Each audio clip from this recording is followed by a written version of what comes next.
Welcome, I'm Sandra Funk, and this is Design Sips. With over 20 years in the design industry, I'm now focused on leaving it better than I found it. Design Sips is where you and I will raise a glass while discussing best practices to grow a thriving luxury design firm that will give you more freedom, more creativity, and more joy. If you're a design entrepreneur ready to break into the luxury market, land those high-end projects, and finally have the chance to truly flex your design muscles, you're in the right place. Let's dive in. Today, I will be joined by Standard member Heather Ball of Heather Ball Interiors. For those of you who don't know, the Standard is my business master plan. It's for you too if you're looking to grow your firm into a thriving luxury design business.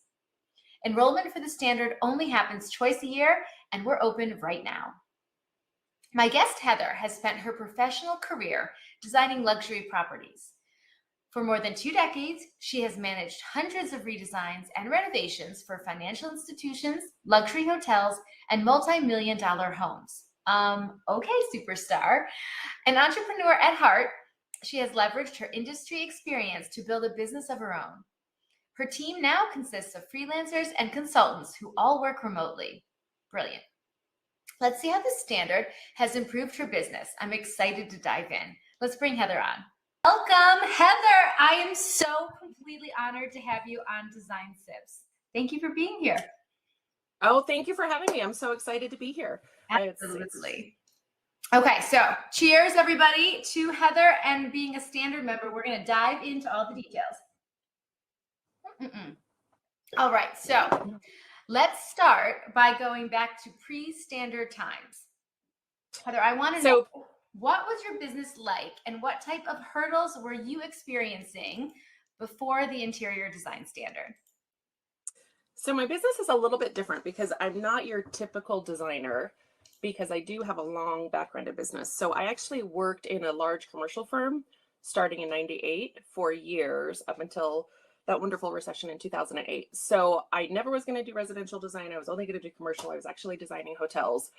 And I worked for interior. I started at Interior Architects, which was they were the #2 firm at the time. We had our systems, we had our processes, we had a dedicated, way we ran our projects, and everything ran smoothly. So I had that background. And then when I ended up doing my own firm back starting in probably about 2015, after the recession, after my kids were a little bit older, I still craved, I craved the process. I knew what needed to be done, but I didn't have the time or the energy balancing my family and balancing the work to kind of create all the processes and, really think about how it should be run. Awesome. I love that you had the experience of understanding what it could look like when it was all locked down, but life is happening, right?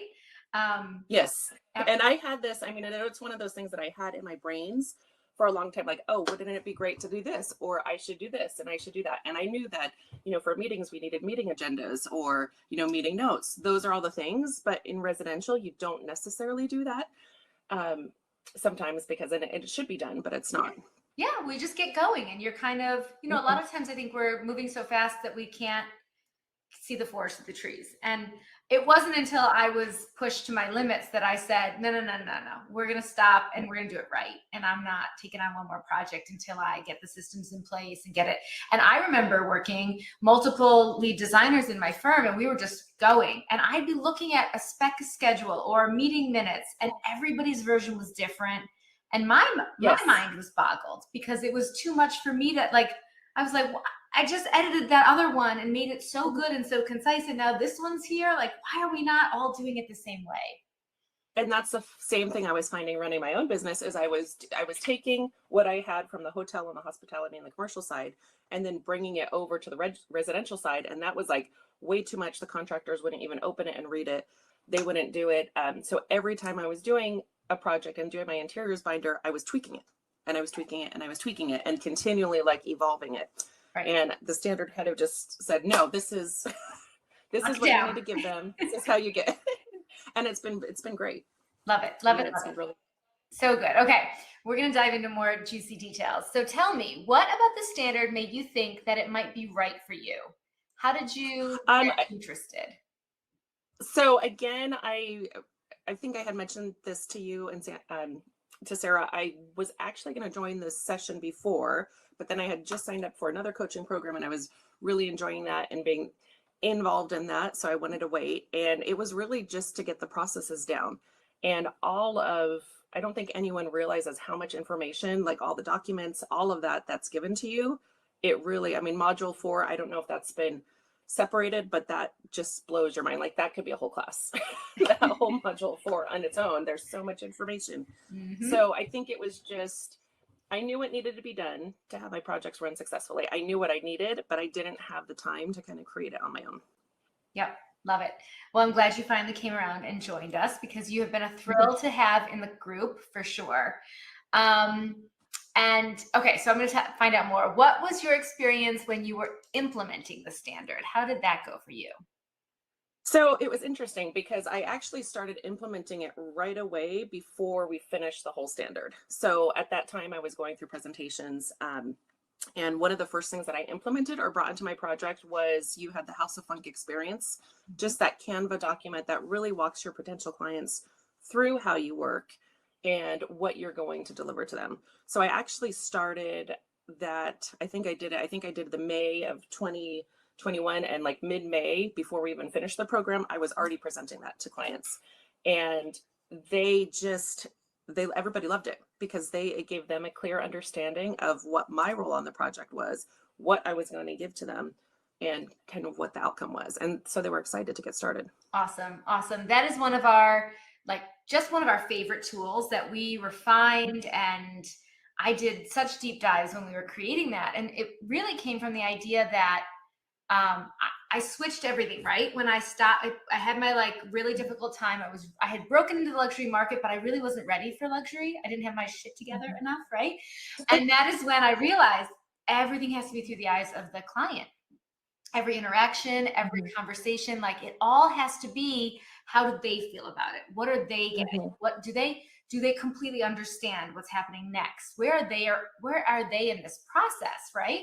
And that's why we call it the whatever, insert firm name here, experience, because it's the client experience that's so important. Well, and I feel that they really like that because most, and like you said, and I'm in the same industry, right at the luxury market, and still have that. And most of the clients aren't going to read through all the meeting notes or the agendas, but what they like is that they know that I'm doing it and I'm keeping everything on track. And if they needed to, they could go back to it, but they're not going to read through it. They're not going, they're busy running their own businesses. Yep, absolutely. We talk about that all the time as well inside the standard. They want you to be the expert. They want you to take it and handle it, right? Where I think back in my career, when I was going from kind of mid-tier to luxury and making that transition, I was still working with my clients. I wasn't really providing them the expertise. I wasn't being the leader in my own projects. And that's a big mindset shift. To when you enter the luxury market, you really have to take the reins. And you have to assume that you're not going to take up much of your client's time because they're crazy busy.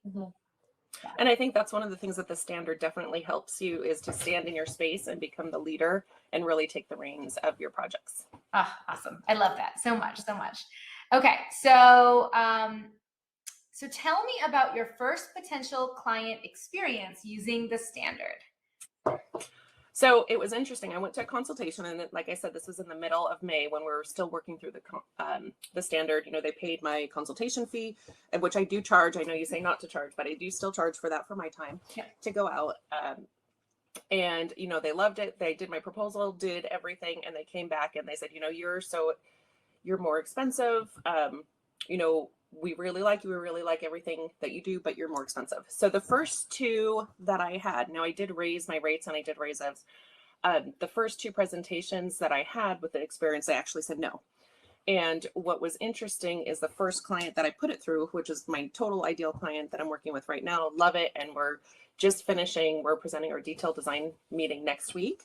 They actually came back because they came back and they said, they tried somebody else that was cheaper. Didn't turn out well, and they kind of came back, not with their tail between their legs, but we're like, okay, yes, we will pay that. Here's your 50%. Yep. At first they were nervous about that. And no, here's your 50% deposit. Okay, just do all those things you said you were going to do. Awesome. And it's just running smoothly on that. And then my second client that I ran through it, the same thing. They said, you're more expensive than the other designers we're interviewing, but we really understand what you're going to do. And I think that's probably the biggest takeaway is it gives you the scaffolding and the framework to, because all of us are different. There's no right way to do design. We're all different. We're all going to run our businesses independently, and you can take the standard and implement it to fit your business model. And then you can go out, and it saves so much time. I mean, that's one of the things that I've noticed is it just saves time because I have a clear understanding of, okay, what are all the things that I need to show in the conceptual design meeting? Here they are. I can give it to my assistants. These are the things we're going to focus on, or these are what we need to get done. And it just makes it easier to understand. Yeah, I love that. And I love it once you get that team on board and everybody knows what's happening. For me, it became internal presentation, 2 weeks before conceptual design. And then I'm there as a design director tweaking, right? And with this much clarity and this much detail in what needs to happen, that delegating becomes so much more efficient, and you can really start to focus on marketing, focusing up on, whatever that is, do those CEO level tasks. Well, and then I think that's the biggest transition I'm growing to right now is moving from designer to CEO in my business, and just having that clear because we're all designers. I mean, I work with some very high end, name-staking designers, and up until the 11th hour when they were putting the thing on the wall, things were changing. So we tend to constantly change. It's not the most efficient for our business. So to have that framework that says, this is what I'm going to do, it kind of gives you a stopping point. So you can do other things. Absolutely. Yeah. And those other things are going out and leveling up and getting kind whales into the front door, right? Going after your ideal client, improving your marketing, improving your website, hiring amazing people, right? There's a million things that a CEO must do to have their eye on growth and their eye on what's next. And, in our industry, every time you finish a project, you're working yourself out of a job, right? So you have to constantly be looking for that next beautiful, kind, amazing, well-budgeted client. So love it. Love it, love it, love it. Okay, so that was amazing. Have you noticed a change with the client experience? We've talked about this a bit, but did you have clients that you had before the standard and now transitioning through? Are they seeing it? Yes. So I will say the one is the Friday update emails, that kind of knowing, once you start doing the Friday update emails, it's cut down on the texts that I get and the emails that I get during the week, so I can actually get my work done. That does take some time away from the project work. If you're constantly responding to emails or constantly responding to texts, and then they get the comfort level of knowing, okay, I know she's going to update me on Friday, so I don't need to send this email out to her to see, hey, what's going on with this. It's huge, right? There is a little bit of, and there is a little bit of client training, but they seem to love it. Yeah, that's awesome. That's my biggest favorite thing, I think. Well, there's a bunch of them, but that one really helps me because they stop nudging you because they know that you're never gonna not send that Friday email. And so they stop going, hey, what's going on with? And hey, did you and were you able to, because they know it's coming every Friday like clockwork. It's huge. And they get the comfort level of knowing you're taking care of the details. They don't have to worry about, did we purchase the lights for this, or have the lights arrived, or where's our tile order, because you're taking care of it. Yep. I love it. That is one of those things that just changes everything. So good. Okay. So I have another little question for you. How has the standard helped with managing a team, delegating, keeping everybody organized? Well, I will say Google Drive and all of the Google templates have really changed my process. I was already using, and I've had a remote office since 2004. Since I had my oldest daughter when she was first born, that's when I transitioned to this office. Back then, still working in the corporate world. And, so I was used to the voice over IP. I was used to all of the technology that we could use. Yeah. Sharing files, I use Dropbox, and that I would say that's one of the benefits that came out of COVID is it really gave everybody a comfort level of meeting on Zoom, sharing files. How do we share that information without being in the same studio space? And it's just been great. It's been easy. I would say the standard, a lot of those organizational tools, how do you keep all the things? That's been helpful. Yeah, where are they stored? Asana's been great. All of the Asana templates, and it gives you that checkpoint, because I think I've said this before. I knew what needed to be done. I just didn't, it's kind of and I have that, there's so much I want to do. I will never sit down and like just get it done because I would constantly be redoing it. Totally. You know, maybe I should file things this way. Maybe I should file them that way. Having the remote team works great because we'll have, you know, Zoom meeting check-ins, we can share screens, and it's much faster. I actually prefer to do some of my design presentations now via Zoom in the conceptual design phase, especially because if they want to see a quick change, we can change it around, and I feel that works really well. Mm-hmm. And it saves them time, you know, because I have clients that are constantly traveling on vacations, and they just got back from Antarctica and they didn't want to be exposed to anything before they went. So we did it all via Zoom, you know, and they loved it, and we can follow up, save my time, save their time, and everyone's happy. Yeah. I mean, thank goodness there's a little teeny weeny silver lining in all of this. And it's that comfort level with these Zoom meetings, I think, has been huge. And just the remote work flexibility and how we figured it all out. It is, again, I go back to efficiency, and we know the more efficient you are, the more profitable you are, right? If you can get this project that you know, charging a reasonable fee for done faster, we can make more money. And it's every little detail, right? It's like not looking for parking and not driving across town, not getting stuck in traffic, not missing the children's, you know, when they get home after school, you know, hopping on a Zoom, you're with the clients immediately. The minute you turn it off, you're back in your life. Yeah, it's been an incredible shift, but a very, very good one. Love that. All right. Okay. So we're going to dig into a couple more, just a few more, Heather. Okay.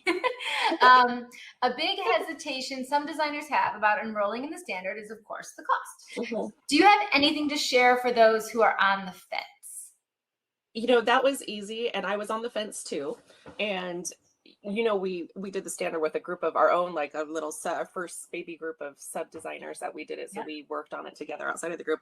And one of them said, she knew it needed to be done. And all of the forms, it really was 20 hours of my billable time, which I mean, that was, when you break it down like that, that's amazing. Which is, I mean, for all of the forms, all of the documents, all of the info, it would have taken me hundreds of hours to do it. Yeah, it took me, and you know, I was to put the whole thing together, and that was me who already had the systems, but I was in the middle of running a design firm, a family, and trying to make it ready. So it took me 18 months to put it together, and I already had it in place, but to make it like concise in one thing. But oh my gosh, I love how you just said that. That's brilliant. Yeah, it was the easy, and it was another designer who gave me the clarity on that, and I'm like, yeah, there's no way I could work on one form for 20 hours. Yeah. And then also the agreements, right? So yes, you could spend your billable time working on making sure the meeting minutes are right and the templates for this and the templates for that. But the legal documents, I spent weeks with my lawyer working on those. And of course, every time anything comes up, we tweak it and we make it a little bit better. And of course, everyone has to take that document and take it to their local lawyer and have it blessed. But them reading through it and making a couple of suggestions is a couple of hours versus my weeks of lawyer time. And so that's another, you know, they usually have a really healthy billable rate to those lawyers. So I know. And that was the easiest way to do it when I looked at it. I mean, when am I going to, at the end of the day, and I probably made my investment in the standard back in my first project that came through with it. So it was kind of a no-brainer. Ah, incredible. Thank you. That just warms my heart, because it is, you know, it is an investment, and you have to believe in yourself. You have to believe that you're going to be in business for the long haul and that it's going to serve you. And Heather, it's, you know, having these conversations that helps other designers to see that and how that can work. All right. Last question for you. Do you have any big aha moments from the standard? What was one or some of your favorite kind of moments? I know you have a lot of these processes in. Oh, I have a lot. I would say one of the other aha moments that makes it so easy for the clients is when I am working them through the system and I do my conceptual design presentation, I do the investment guide. So that's when I take what we were talking about, I give them the pricing, and I tell them, you know, I can't give you the contractor's price, how much is it going to cost him to install it, but I know what level of finishes you are, you know, this is how much that was, and I can guesstimate what the construction labor is, and I always bring in my trades to get the actual pricing. When I do it a little bit further down the path, just because I'm in California and everyone is super busy here, and it's hard to get them to come out and give bids. Yep. And then that's been the clearest thing, because then right there before you're too detailed, they're like, okay, yes, we're comfortable with spending this amount and moving forward, or no, we really need to scale back. Maybe we'll hold off on that other powder room and go from there. I mean, and I think that's been the biggest, I mean, just making it, giving your clients the clarity on what they want. That's it. It's that is the big, again, it's that client experience. Like, how does this feel for them? And one of the biggest things that we do is we really do this conceptual design, and we check in with them. We get a realistic budget together, right? And then we check in with them on what that investment is going to look like. And then we give them the information, right? We give them our expertise. We tell them what their dream is going to cost. And then we give them the ability to make a decision, yes or no. Yes, absolutely, I love it, let's do it. Scale it back, switch the scope, hit pause. And when you empower them with your expert, when you teach, when you sit in this situation of being an expert and you explain what it's really going to look like, how long it's going to take, and what the investment is going to be, you empower your clients to say yes to you. And if they truly don't have the money, you want to know that right then as well, before you are down the design rabbit hole, because we all know how many hours the details take. And I think it's easier for them to find the money because, everyone now, we're flooded with images, so they know the look that they want. Yep. I don't know a contractor that's going to bid out that beautiful custom look that they're seeing, that they're attracted to. So if they know that, it seems like they can find the money early on, versus you're in the middle of construction and then they have to skip out and they can't get the tile they want, or then they can't order the furniture because there's no money left. But if they know their investment up front, it makes for happier experiences. Absolutely. And really, that's my dark night of the soul, right? That's my ultimate story, is that I was winging it, and I had gone from kind of that middle tier to luxury, and I got involved in a project where I was in luxury mindset. My client wanted to be in luxury mindset and actually did not have the money, and it fell apart, and it was not pretty. And there was a lot of hurt feelings and a lot of, and again, I went to that place of, I'm going to get it straightened out. I'm going to put the cart before the horse.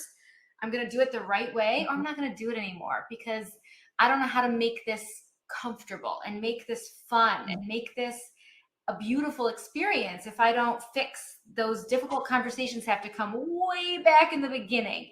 They cannot happen after I've gutted their house and taken half of their budget, and they don't even realize that it's already, how. And that's such your emotional timeline that is in the experience. That is very helpful for the clients to see too, because that's a perfect example.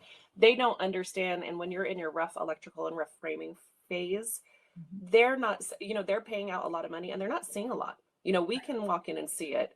And so it's very hard, because they definitely are down there. So I constantly remind them and go back to that. I said, remember, we're down here, right? But when things start coming in, we'll go back up. And I'm going through a project right now where that's coming in, and now they're happy. But after a year of having their checkbooks opened, it's been it's tough. It's tough. So for those of you who don't know the story, there's a really great graphic. It's an emotional timeline of a design project. And it talks about the excitement and the waiting, and the excitement and the waiting. And then the big moment that, like, the big aha for me was, then we take all your money, gut your house, and make you wait 6 months at least, right?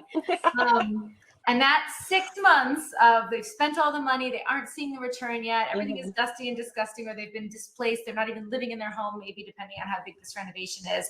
That's not the time for, it's a typical time for a designer to go missing, because there's really not a lot of design work to do left. And that's where those weekly emails come in.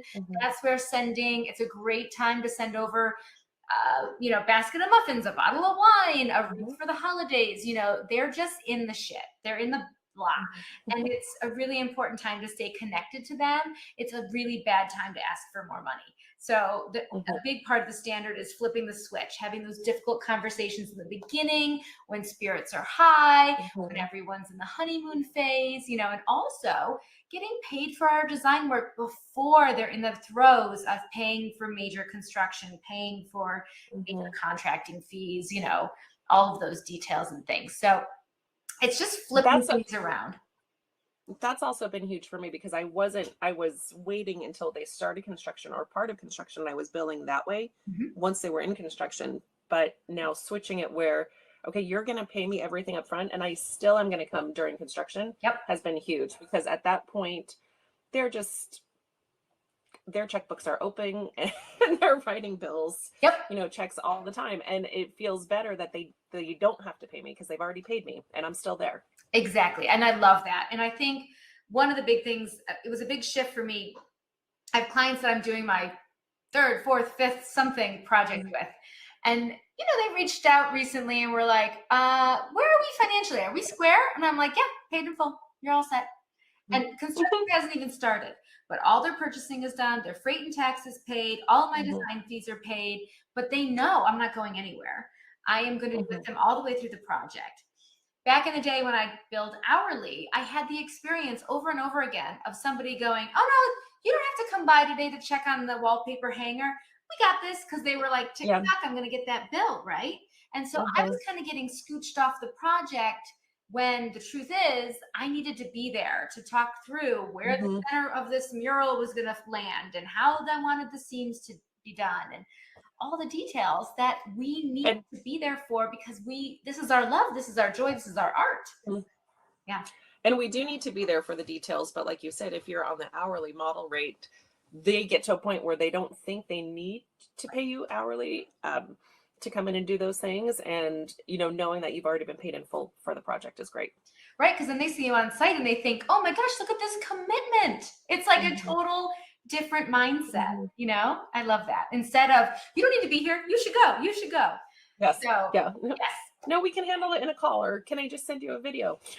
All the time, right? I remember those days for sure. So good. Well, I cheers to you, Heather. Thank you for sharing your experience with the standard. It is just amazing. I appreciate you so much. And I greatly, greatly look forward to meeting up with you on a bus in High Point or some of their amazing that doesn't break down. A bus that no breakdown. A bus that does not break down. We were just on the side of the highway for like a quick minute. It was so scary. But I look so forward to seeing you and the whole standard crew out in the world, getting back to markets, getting back to in-person.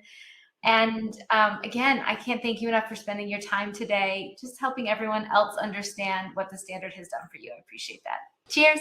Thank you so much for tuning in to today's episode. Are you ready to grow a thriving luxury design business of your own? Are you ready to join Heather and I inside of our inner circle?